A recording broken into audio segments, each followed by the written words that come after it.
Dun sa mga binasa ngayong excerpts, kita mo agad yung social relevance sa mga gawa ni Sir Ricky. Yes. So, anong naramdaman mo, no, lalo pat considering yung mga nangyayari ngayon? Napapanahon, di ba? Oo.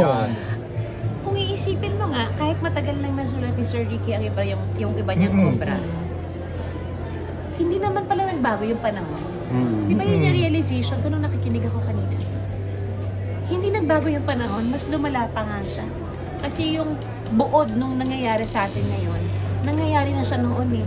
Yung ngayon lang, mas OA na. Yung wala na talagang konsensya, yung ibang nasa likod nitong pangyayari. Garapal na talaga. Paano tayo napunta dito? Paano tayo napunta sa ganitong sitwasyon na nawala na ng compassion yung mga taong dapat sana tumutulong sa atin? Judy Ann, anong feeling mo bilang isang taxpayers? Anong sa mga nangyayari dito sa atin?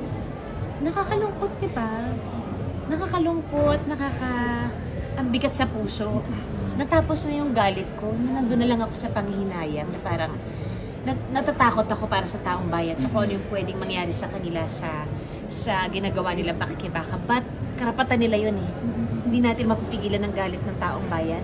Sana bago nila naisip na hindi ituloy yung proyekto, naisip nila yung maraming buhay na masisira.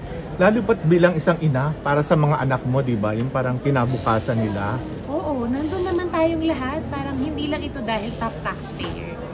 Ito na to yung bilang tao. Yung hindi paano na tayo. May panghihinayang ba, Judy Ann? Dahil isa ka sa mga matataas, sa malalaking nagbabayad ng buwis. And yet, malaman mo ganito lang pala. May pikon, definitely. May pikon. Kasi ang tagal ko na nagbabayad ng tax eh. And alam ko yun, bilang responsibilidad ko yun. Nakasuhan ako. Nakasuhan ka pa noon, di ba? But, you know, there are things that you have to pay when you're in this industry. And ako, tinuring ko siya, Sir Ricky! Ay. Salamat po! Tinuring, thank you po! Tinuring mo siya. Nagagalit ka din ba na after all this, pwedeng kakalimutan lang din pagdating ng eleksyon, bumoto pa rin yung mga alam mo hindi naman tama. Alam mo yun nga ang sana itong nangyayari sa bansa natin ngayon, maging wake-up call siya sa maraming tao. Na sana may matutunan tayo dito. Finally, sana may matutunan. Kasi ako naniniwala akong hindi naman lalabas itong mga issue to kung hindi na papapanahon eh. Siguro ginusto talaga ni Lord ng paulanin para makita natin kung ano ba talaga yung nangyayari sa bansa natin. Nakakalungkot lang kasi maraming buhay ang nawala. Maraming buhay ang naapektuhan dahil dito. Pero ako naniniwala ko, everything really happens for a reason. And ito yung rason, nalaman natin na may mga ganitong nagaganap. Hindi naman bago sa atin ang mga pagnanakaw, hindi ba? Hindi naman bago sa gobyerno natin itong mangyayaring to. Ang rampant na lang, napakalala, nakakahiya na tayo. Oo.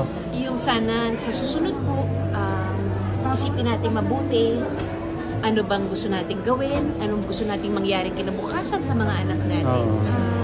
Ayoko na makadagdag sa galit ng mga tao ngayon. Anong reaction mo sa mga galit ng mga Pilipino regarding dito sa corruption? Sana wag tayong mawalan ng pag-asa na makakabangon tayo dito, pero sana matuto rin tayo. Hindi tayo pwedeng laban lang ng laban pero hindi tayo natututo. Ano na to eh, may sinabi ko nga sa isang interview, kung hindi talaga mapigilan ng pagnanakaw nitong mga taong nasa likod nito, I cannot name names for the simple reason na wala pa naman talagang wala pa namang kung sino man, wala pa naman natuturong tao eh. Sana man lang tinapos man lang yung project. Total, pinatungan nyo naman na yung presyo ng materials. Sana man lang natapos yung project. Yun man lang, sana man lang binalansa nyo yung tama yung masama sa kabutihan. Inayos na sana, di ba? Kasi may nakuha naman kayo, may ginawa man lang, pero yung napakalaking bagay na paano nangyari? Ghost Natago projects. nyo to? Kumbaga, kung ano't ano man ang mangyari, I hope kung ano't ano man ang katotohanan, sana lumabas. Yes. Kasi para mapanagot yung mga taong dapat may panagutan. Yung wag na lang tayong mandamay ng iba. Hanggat wala pa talagang valid na statements, nakakalungkot lang. Nakakalungkot talaga. Yun na. Okay. Okay, thank you. Thank you.